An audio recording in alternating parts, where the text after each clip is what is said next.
আমরা সকলে জানি 24 সালে 5ই আগস্ট একটি রক্তাক্ত সফল বিপ্লব হয়েছে বাংলাদেশে। যারা দীর্ঘদিন ক্ষমতায় ছিল তারা মানুষের ভোটাধিকার কেড়ে নিয়েছিল। তারা বাংলাদেশে আইনের শাসনের পরিবর্তে জুলুমতন্ত্র কায়েম করেছিল, বিচার বিভাগের স্বাধীনতা কেড়ে নিয়েছিল। অঘোষিতভাবে একদলীয় ভাষণ কায়েম করে জাতির উপর সংসদীয় স্বৈরতন্ত্র কায়েম করেছিল, ফ্যাসিবাদ কায়েম করে রেখেছিল।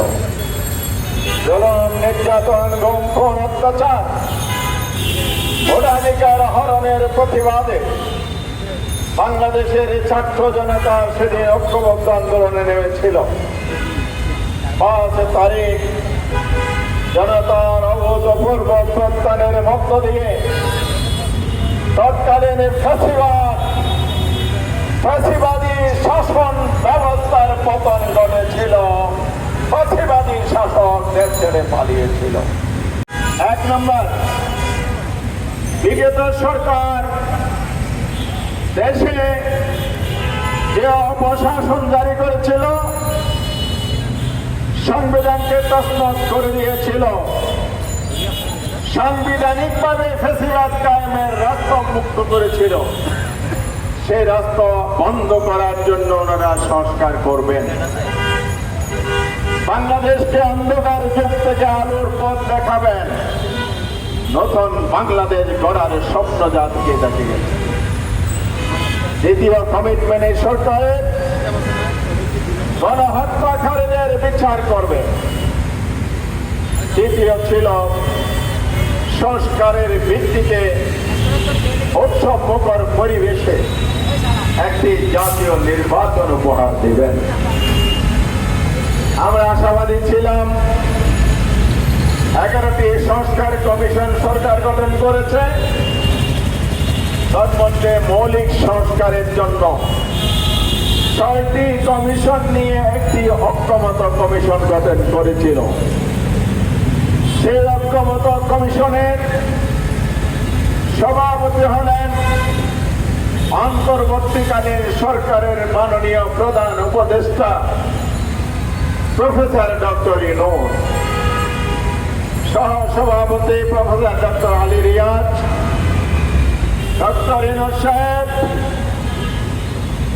বাংলাদেশের রাজনৈতিক দলগুলোকে নিয়ে যারা ফ্যাসিবাদ বিরোধী আন্দোলনে ছিল, ফরেন একাডেমির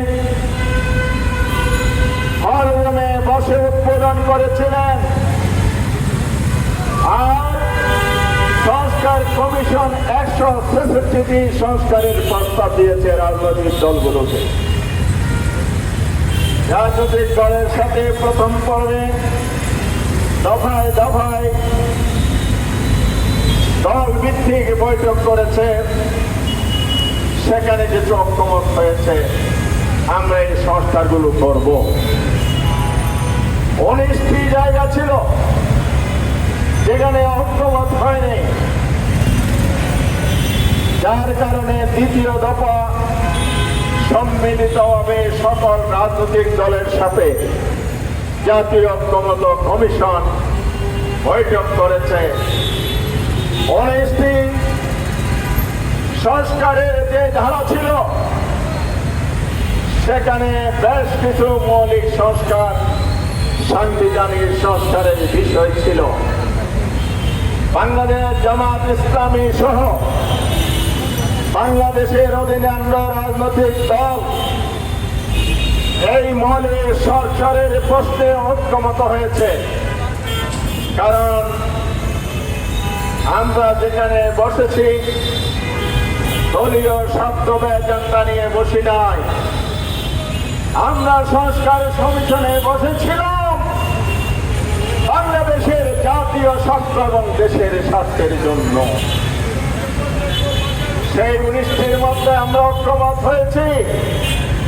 বাংলাদেশের একটি দল যারা বাংলাদেশে অতীতের শাসন ক্ষমতায় ছিলেন, বাংলাদেশ জাতীয়তাবাদী দল বিএনপি 19টির মৌলিক সংস্কারের মধ্যে 10টির মধ্যে ভিন্ন মত পোষণ করে নোট অফ ডিসেন্ট দিয়েছে।